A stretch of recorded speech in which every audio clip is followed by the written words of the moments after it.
warahmatullahi ta'ala wabarakatuh.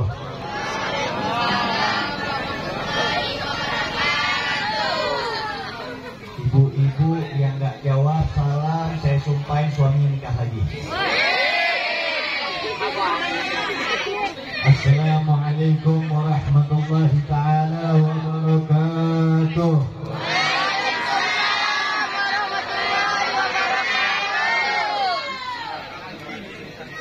Bismillah. Alhamdulillah.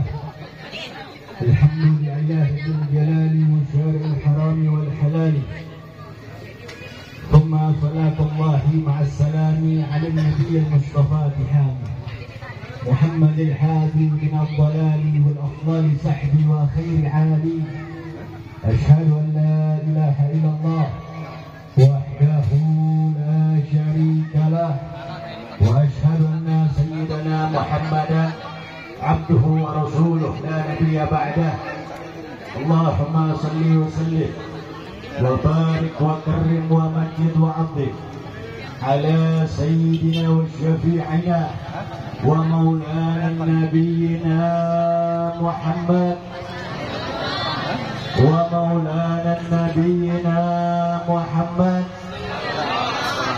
وعلى آله الطاهرين الطيبين وأصحابه الغر الميامين ومن تبعهم بإحسان إلى يوم الدين. الحمد لله في هذا الجلسة المبارك وجوزنا على أهوية نور هدايات ويحرجه على الولد الصالح والصالحة من بطنه. Mudah-mudahan Allah Subhanahu wa Ta'ala jadikan pernikahan saudara Nur Hidayat Nuryadi diberikan keturunan yang saleh dan salehah, diberkahkan rumah tangganya, dilancarkan segala urusannya, diberkahkan dunia sampai akhiratnya. Amin ya rabbal ahibahil kiram. Dan saya muliakan, yang saya hormati kepada segenap aparatur pemerintah baik sipil, TNI maupun Polri. Begitu pula yang saya muliakan al-hujjah wal asatidul ulama yahdurun fi hadal jalsa.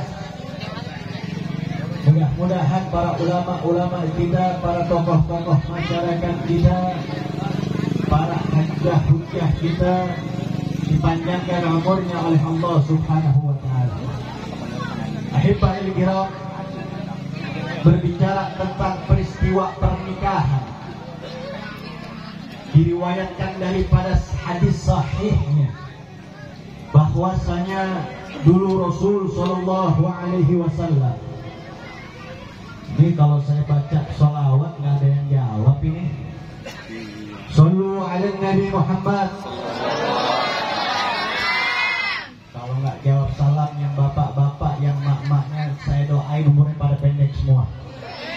Amin. Amin. Ya Rabbal. Sallu ala Nabi Muhammad. Ahibahil kiram,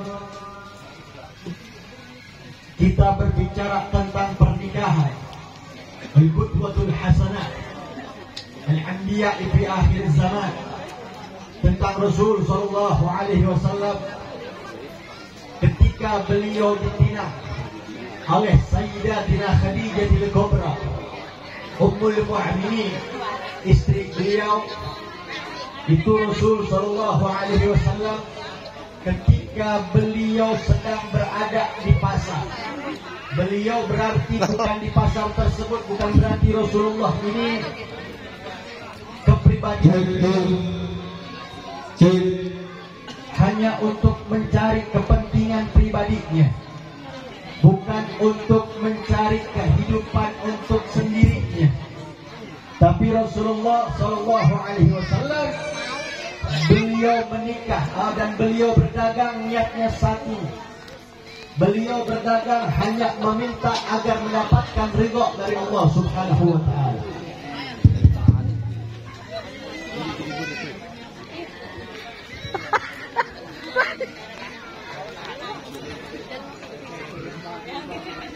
Kemudian kita berbicara tentang Sayyidatina Khadijatul Kubra. Sayyidatina Khadijatul Kubra, beliau ketika meminang seorang nabi di akhir zamannya. Sayyidatina Khadijatul Kubra meminta ketika Rasul sallallahu alaihi wasallam untuk dijadikan suaminya. Apa kata Sayyidatina Khadijatul Kubra?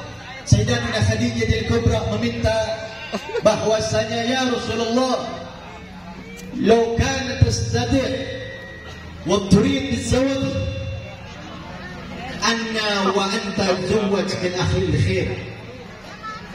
Ya Rasulullah, apakah engkau bersedia?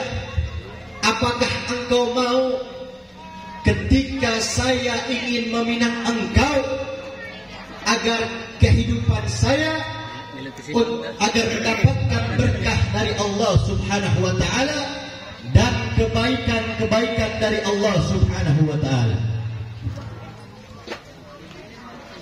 Ahibbail kiram, berbicara tentang pernikahan. Ini speaker kurang kencang apa? Hah? Kurang kencang? Kencang udah. Ahibbail kiram, ketika Sayyidatina Khadijah meminta Rasulullah, bukan berarti Sayyidatina Khadijatul Kubra seorang wanita yang biasa. Bukan berarti Sayyidatina Khadijatul Kubra wanita yang sederhana. Tetapi Sayyidatina Khadijatul Kubra, beliau menikah dengan Rasulullah di usia 40 tahun. Di usia 40 tahun Sayyidatina Khadijah, beliau saat itu sedang menjanda. Coba bayangin kalau emak-emak umur 40 tahun, kira-kira kalau ditarik kulitnya insya Allah bakal katut semua itu. Bakal ketarik semua, betul? Kemudian Sayyidatina Khadijatul Kubra, walaupun seorang janda, seorang yang luar biasa, seorang kaya raya, tapi Sayyidatina Khadijatul Kubra tidak malu untuk meminang Rasulullah sallallahu alaihi wasallam. Tidak malu untuk meminta sebagai suaminya. Tidak malu untuk menjadikan Rasulullah sebuah pendampingnya. Tapi Sayyidatina Khadijatul Kubra mengatakan, ya Rasulullah, atlubak alayya wal hurut min batni wal walad salih wa salihah. Ya Rasulullah, ketika saya meminang engkau, ketika saya meminta engkau agar saya diberikan keturunan yang saleh dan salihah. Artinya apa, ibadallah? Ketika Rasulullah mengatakan ya, Rasulullah mau untuk menerima pinangan Sayyidatina Khadijatul Kubra, itu Rasulullah sallallahu alaihi wasallam walaupun orangnya sederhana, orangnya tidak kaya, tidak miskin, tetapi Rasulullah ketika meminang Sayyidatina Khadijah, Rasulullah mampu mengeluarkan 1000 onta yang untuk dijadikan bahan maharnya. Akhirnya turun ayat dari Allah Subhanahu wa taala. Allah mengatakan, "Wa min kulli syai'in khalaqna zawjayn la'allakum tadhakkarun." Shadaqallahul 'aliyyul 'azim. Allah mengatakan, "Wa min kulli syai'in khalaqna." Dan dari segala sesuatunya kami ciptakan, khalaqna, la'allak zawjain, bagai laki-laki maupun perempuan. La'allakum tadhakkarun, laki-laki dengan perempuan, la'allakum tadhakkarun, agar kalian selalu senantiasa mengingatkan bahwa keagungan Allah Subhanahu wa taala. Ahibbail kiram, tentu kita berbicara tentang pernikahan, itu sangat luar biasa panjang lebarnya, sehingga para ulama, para ustadz, para kiai, ada sebagian ulama mengatakan hukum nikah itu sunnah. Ada yang mengatakan bahkan berpoligami itu sunnah. Itu sebagian para ulama. Sayangnya para ulama, para kiai hanya memberikan pernikahan itu sebuah yang sunnah. Tetapi jumhurul para ulama, seluruh para ulama sepakat bahwasanya berpoligami hukumnya bukan sunnah. Apa hukumnya? Hukumnya adalah mubah. Mubah itu apa? Ditinggalkan mendapatkan pahala, tidak ditinggalkan atau kita melakukannya tidak menjadikan sesuatu pahala. Ahibba'il kiram, begitu Rasulullah sallallahu alaihi wasallam menikah dengan Sayyidatina Khadijatul Kubra, kita melihat gak ada nih bapak ibu yang sekarang pakai lampu, zaman dulu gak ada. Pakai apa namanya, tenda-tenda kayak begini, kagak ada.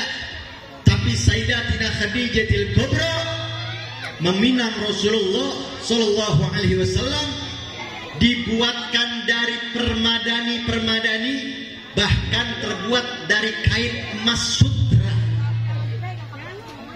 Kain emas sutra bukan sembarangan kain. Kita lihat banyak sekarang wanita-wanita yang tidak mengikuti Sayyidatina Khadijatul Kubra. Banyak pernikahan yang tidak mengikuti sesuai syariat Rasulullah sallallahu alaihi wasallam. Kok bisa Habib? Kalau Rasulullah itu, kok bisa Habib? Apakah Rasulullah itu tidak suka yang namanya menghiburkan masyarakat? Apakah Rasulullah itu tidak bahagia ketika seorang mukmin bernikah bermuajahahnya? Jawabannya Rasulullah sallallahu alaihi wasallam, beliau menyukai perbuatannya yang tidak jauh daripada perintahnya Allah Subhanahu wa taala. Ketika Allah Subhanahu wa taala memberikan suatu riwayat tadi untuk menikah, Rasulullah pun menikah. Bahkan di dalam hukum-hukum syariat, ketika Rasul sallallahu alaihi wasallam, beliau tidak pernah yang namanya pernikahan tersebut diundang dalam sebuah kemaksiatan, tidak memberikan suatu kemaksiatan. Jadi aneh Bapak Ibu, mohon perhatikan baik-baik.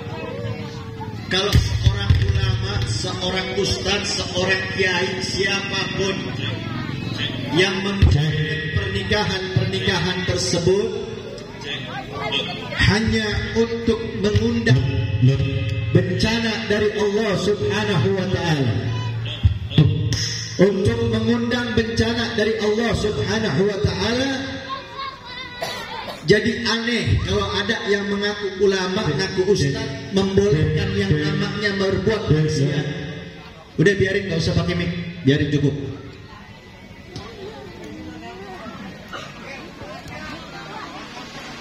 Ini mau lanjut tapi enggak nih? Mau lanjut tapi enggak?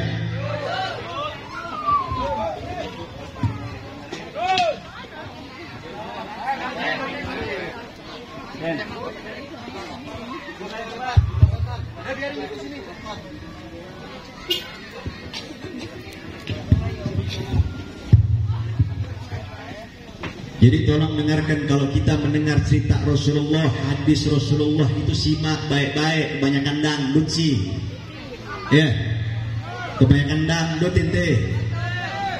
Lagi pakai ceramah begini dipotong-potong, kurang ajar ente. Ahibba'il kiram, ketika Rasul sallallahu alaihi wasallam menikah dengan Sayyidatina Khadijah, Rasulullah sallallahu alaihi wasallam tidak pernah mengeluarkan hartanya. Bukan berarti Rasulullah itu pelit, bukan. Tetapi Rasulullah Shallallahu Alaihi Wasallam yang memberikan semua maharnya, bahkan hartanya, adalah Sayyidatina Khadijatul Kubra. Sehingga Rasul Shallallahu Alaihi Wasallam mengatakan, "Man tazawwaju faqad a'taya nisful ibadah." Barang siapa yang niatnya nikah karena Allah Subhanahu wa taala, yang niatnya untuk menikah karena Allah Subhanahu wa taala, faqad a'taya nisfal ibadah. Kalau niatnya nikah karena Allah, kalau niatnya nikah untuk urusan Allah, maka Allah Subhanahu wa taala memberikan pahala setengahnya. Kalau sudah menikah luar biasa. Kalau sudah menikah makannya juga dapat pahala, tidurnya dapat pahala, minumnya dapat pahala. Andaikan pahala dibuat 100%, kalau yang sudah menikah Allah memberikan 50% di dalam ibadah, di dalam rumah tangganya. Jadi kalau bapak-bapak, ibu-ibu yang susah menyulitkan anak-anaknya untuk menikah karena Allah, hati-hati. Hati-hati. Terkadang tadi KUA bingung, nanya, lihat umur saya masih muda. Ditanya, Habib umurnya berapa? Saya bilang saya kelahiran 1994, usia saya 28. Dibilang masih muda, saya bilang masih muda, nikah lagi juga saya masih mampu. Masya Allah. Kalau dibolehin sama yang di rumah. Ahibba'il kiram, jadi ketika Rasul Sallallahu Alaihi Wasallam dibuatkan permadani-permadani emas-emas yang terbuat dari sutranya, bahkan kain-kain pernikahannya terbuat dari sutranya, tetapi Rasulullah tidak pernah yang namanya menggunjingkan tetangganya, tidak pernah menggunjingkan kerabatnya. Adapun sahabat pada saat itu yang masih belum lemah, yang masih belum kuat imannya, ada sahabat di antara Rasulullah yang belum memeluk Islam, bahkan yang belum memeluk Islam sudah suka sama Nabi. Mereka sudah mengetahui Islam, tetapi mereka menghargai bagaimana ketika untuk memberikan sesuatu contoh terhadap Rasulullah. Kok bisa Habib? Karena Rasulullah Sallallahu Alaihi Wasallam, beliau ingin menikah, Rasulullah diturunkan dari Allah Subhanahu Wa Taala melalui wahyunya, bahkan hadis-hadisnya Rasulullah tidak pernah berbuat dosa. Di dalam pernikahannya Rasulullah gak ada yang namanya dangdutan, yang namanya wayang, kagak ada. Jadi buat apa nikah kalau buat undang-undang dangdutan? Dipikir pengantin suruh ngempor. Pengantin waktunya duduk, salaman, terima tamu, sebentar masuk ke dalam. Kalau urusan malam pertama jadi kasih tahu ya. Masya Allah. Jadi wa ya ikhwani wal akhwat rahimakumullah, sesuatu yang mulia, contoh yang harus kita ambil. Jadikan wanita-wanita kita sebagai wanita yang salihah. Apa kata Nabi Sallallahu Alaihi Wasallam? Ad-dunya mata' wa khairiha mata' al-mar'atu salihah. Sebaik-baiknya perhiasan dunia, sebaik-baiknya perhiasan dunia, yaitu adalah memiliki al-mar'atu salihah. Punya perhiasan di rumah berbuahkan emas, berbentuk mutiara, berbentuk perak sekalipun, tidak ada apa-apanya dibandingkan wanita yang salehah. Jadi kalau ibu-ibu, bapak-bapak, kalau mau punya mantu, kalau anak sudah waktunya menikah, nikahkan. Kalau punya anak, kalau saya punya anak wanita, datang seorang mantu, calon mantu datang, jangan ditanyain, tong lu kerja apaan tong? Lu mau menikahin anak gue mau dikasih apa? Mau dipakanin dedak anak gue? Ini kebanyakan ibu-ibu begitu. Lu mau bawa mahar berapa untuk nikahin anak saya? Kalian mau kasih mahar apa untuk saya? Ibu, bapak, ingat kata Imam Al-Habib Abdullah bin Alwi Al-Haddad, para salafun salih kita mengatakan al-su'bu min az-zawaj min ahli wallahu yadkhulu fin nar. Al-Imam Al-Habib Abdullah bin Alwi Al-Haddad mengatakan, jikalau orang tuanya yang menyulitkan putra-putrinya untuk menikah, yang mempersulitkan menikah, maka Allah Subhanahu wa ta'ala memberikan setiap langkahnya berbuat dosa, bahkan meninggal dijamin dalam keadaan su'ul khatimah. Na'udzubillah min. Jadi awas ibu-ibu, kalau kamu ada calon mantu, kasih. Bapak juga begitu.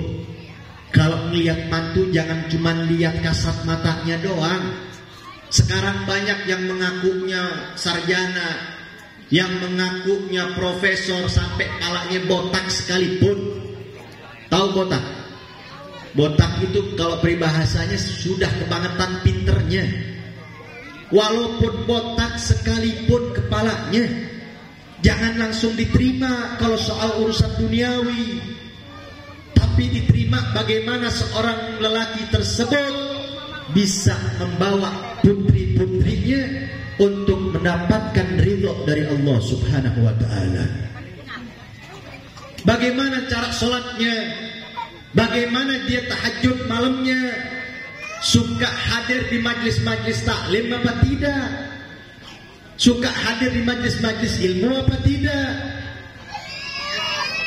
Terkadang sekarang kebanyakan ibu-ibu, bapak-bapak mau lihat biar anaknya dinikahin, maunya mendapatkan lelaki yang sudah mapan. Itu salah besar. Salah besar. Jangan khawatir. Iltamisu bin nikah rizqil bin nikah. Kata Nabi SAW, menikahlah engkau menikah. Sesungguhnya menikah, Allah Subhanahu wa ta'ala akan memberikan rezeki di dalam pernikahannya. Jangan kita berpikir anak itu kerja apa, makan apa, jangan. Kita aja yang sendiri, Allah akan memberikan rezekinya. Tidak bakal kurang, gak bakal lebih. Allah pasti berikan cukup untuk umatnya Rasulullah SAW. Untuk umatnya Nabi, Allah janji sama Rasulullah, jika umatmu yang telah mengikuti sunnahmu, yang selalu beribadah denganku, akan aku cukupkan dalam rezekinya. Jadi jangan khawatir, walaupun satu orang, Allah akan memberikan. Jangankan yang satu orang, yang 2, 3, 4 orang dalam keluarganya punya anak 5, 6, 7, nggak jadi masalah. Nikah aja nikah, karena nikah menjauhkan dari perbuatan yang zina. Kira-kira Bu, saya mau tanya, ibu-ibu yang depan nih, Bu, mau nggak anaknya dibuntingin sama laki-laki? Mau nggak dihamilin sama laki-laki? Pasti nggak bakal mau kan? Nggak bakalan mau kalau punya putri-putrinya itu diperbuatkan dosa, jangan mau. Caranya bagaimana? Nikahkan anak-anaknya dengan lelaki yang saleh. Sehingga Nabi mengatakan, ittaqillah haitsu ma kunta wa atbi syai'ati hasan tamhuha wa hulukin nas bil hulukil hasan. Nabi mengatakan, jadikan seorang tersebut orang mukmin yang wajib, yang selalu senantiasa bertakwa kepada Allah Subhanahu wa ta'ala, yang selalu mendekatkan dirinya kepada Allah Subhanahu wa ta'ala.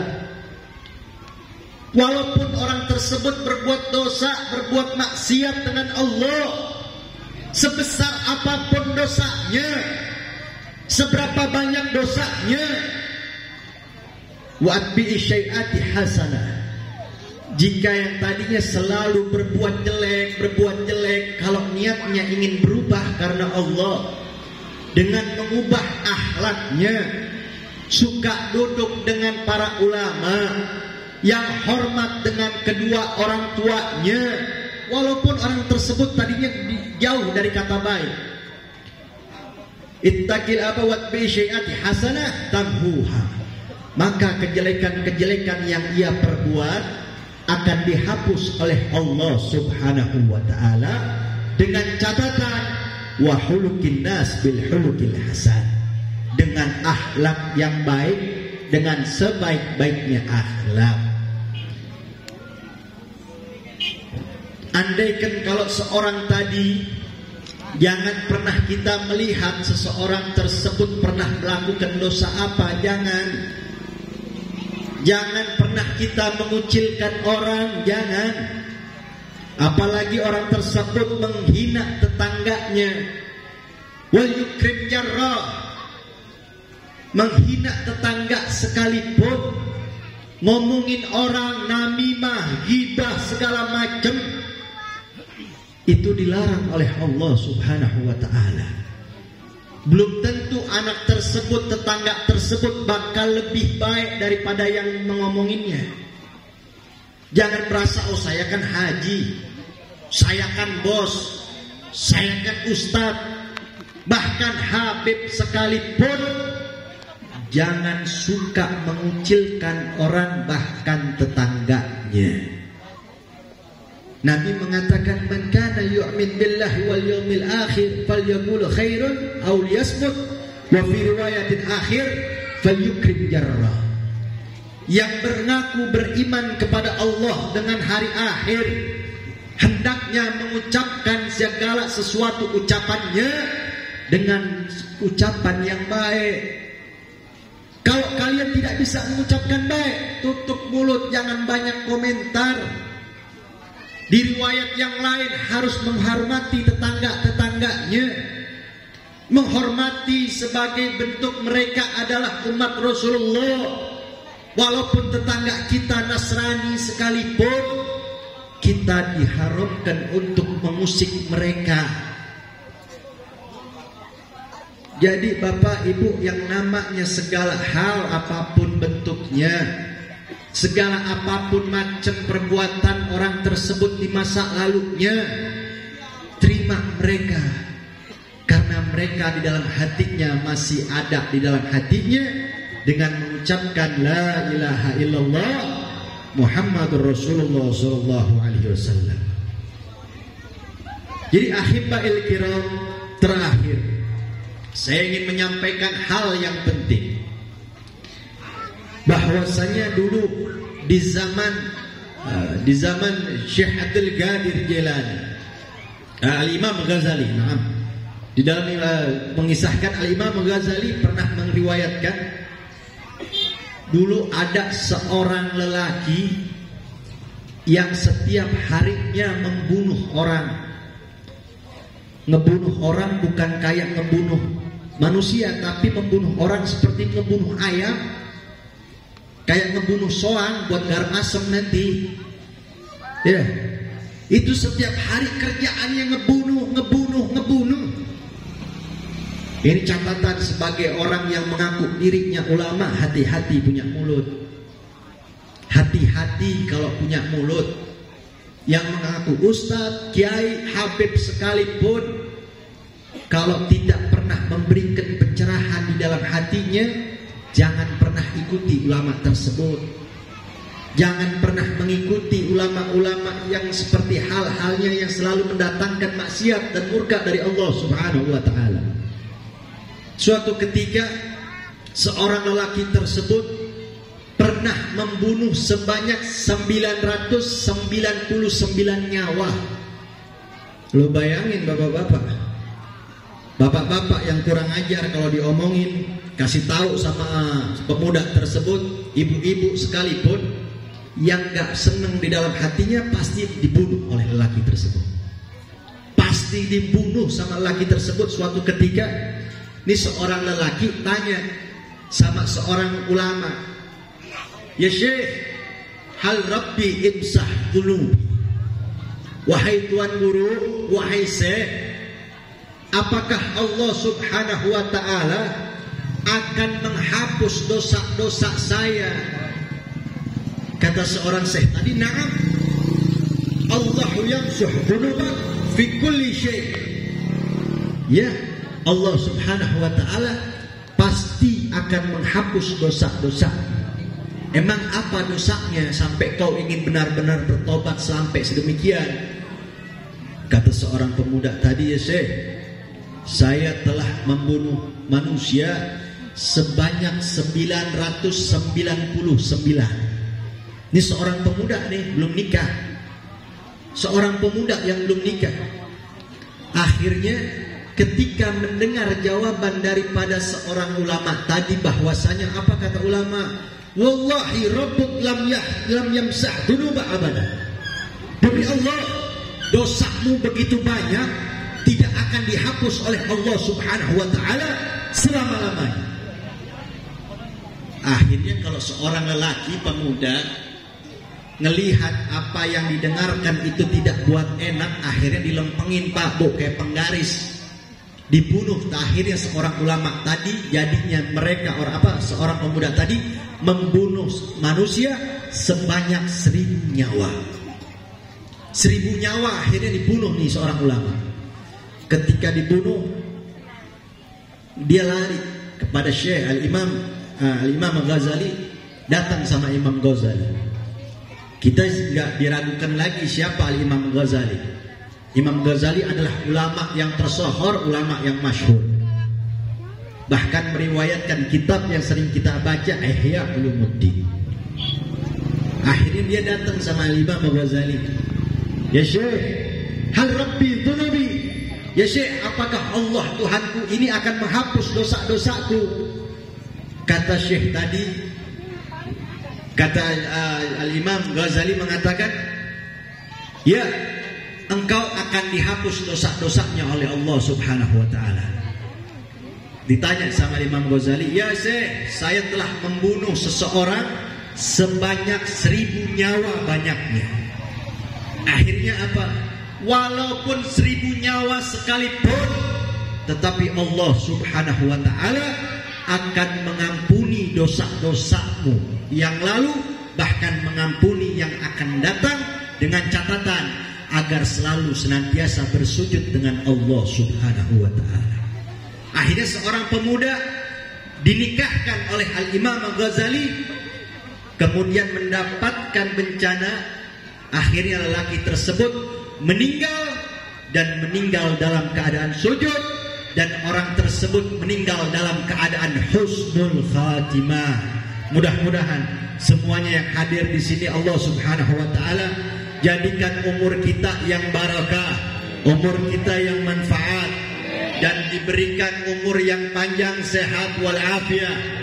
Dan mudah-mudahan pengantin tersebut diberikan anak keturunan yang saleh dan salehah, yang mampu membanggakan kedua orang tuanya, yang mampu menyambungkan untuk melanjutkan perjuangan Sayyiduna Muhammad. Dan mudah-mudahan semua yang hadir di sini Allah Subhanahu wa ta'ala mengampuni dosa-dosa kita yang lalu, dan Allah menjauhkan kita dari mara bahaya, dan mengampuni segala macam perbuatan kita. Mudah-mudahan seluruh hajat-hajat kita dikabulkan oleh Allah Subhanahu wa ta'ala. Amin amin ya rabbal alamin.